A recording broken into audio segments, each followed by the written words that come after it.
എല്ലാവർക്കും വൈഗ ചാനലിലേക്ക് സ്വാഗതം.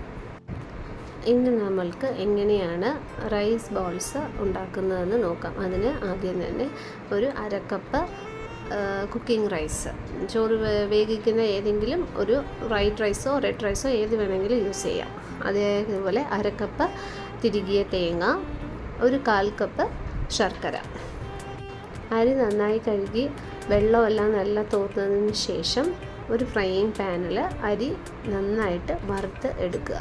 നമ്മുടെ കടുക് പൊട്ടുമ്പോൾ ഒരു സൗണ്ട് കേൾക്കുന്നത് പോലെ ഒരു പൊട്ടൽ സൗണ്ടൊക്കെ കേൾക്കുമ്പോൾ നന്നായിട്ട് വറുന്ന് വരുമ്പോഴത്തേക്കും ഈ ഒരു റെഡിഷ് ബ്രൗൺ കളർ ആകുന്നത് വരെ നന്നായിട്ട് അത് ഫ്രൈ ചെയ്യുക. ഞാനിവിടെ വൈറ്റ് റൈസാണ് എടുത്തിട്ടുള്ളത്, റെഡ് റൈസും യൂസ് ചെയ്യാം, ചമ്പാരിയും ഉപയോഗിക്കാം. അരി ഒന്ന് പാകമായി കഴിഞ്ഞാൽ പിന്നെ എടുത്തു വച്ചിട്ടുള്ള 1/4 കപ്പ് ശർക്കര വെള്ളത്തിൽ അലിയിച്ച് അതിലെ ആ വേസ്റ്റൊക്കെ ഒന്ന് കളഞ്ഞ് ഫിൽട്ടർ ചെയ്ത് എടുക്കുക. ഈ സമയം കൊണ്ട് നമ്മുടെ അരി വറുത്തത് തണുപ്പിച്ച് അതിന് നന്നായിട്ട് ഫൈൻ പൗഡറാക്കി എടുക്കുക. 1/2 കപ്പ് തേങ്ങ എടുത്തിട്ടുള്ളതും ഒന്ന് മിക്സിയിലിട്ട് ഒന്ന് പൾസ് ചെയ്ത് എടുക്കുക. എന്നിട്ട് നമ്മൾ ഫിൽട്ടർ ചെയ്ത് വെച്ചിരിക്കുന്ന ആ ജാഗരി വാട്ടറിലോട്ട് നമ്മൾ പൗഡർ ചെയ്ത് വെച്ചിരിക്കുന്ന അരിപ്പൊടിയും തേങ്ങയും കുറച്ചായിട്ട് ചേർത്ത് മിക്സ് ചെയ്ത് കൊടുക്കുക. തീ നല്ല ലോ ഫ്ലെയിമിൽ വേണം ഈ സമയത്ത് വയ്ക്കാനായിട്ട്.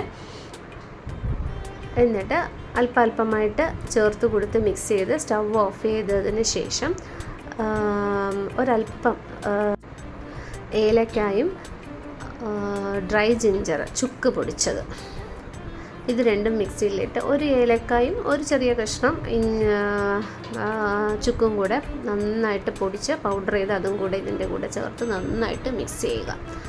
മിക്സ് ചെയ്ത് വരുമ്പോഴത്തേക്ക് നമ്മുടെ ഫൈനൽ ഔട്ട്പുട്ട് ഏകദേശം ഇതുപോലെ കാണും. എല്ലാം കൂടെ നല്ല കൈവച്ച് മിക്സ് ചെയ്ത് ചെറിയ ബോൾസായിട്ട് ഉരുട്ടിയെടുക്കുക. വളരെ ഹെൽത്തിയും ടേസ്റ്റിയുമായ rice balls ready. Thank U.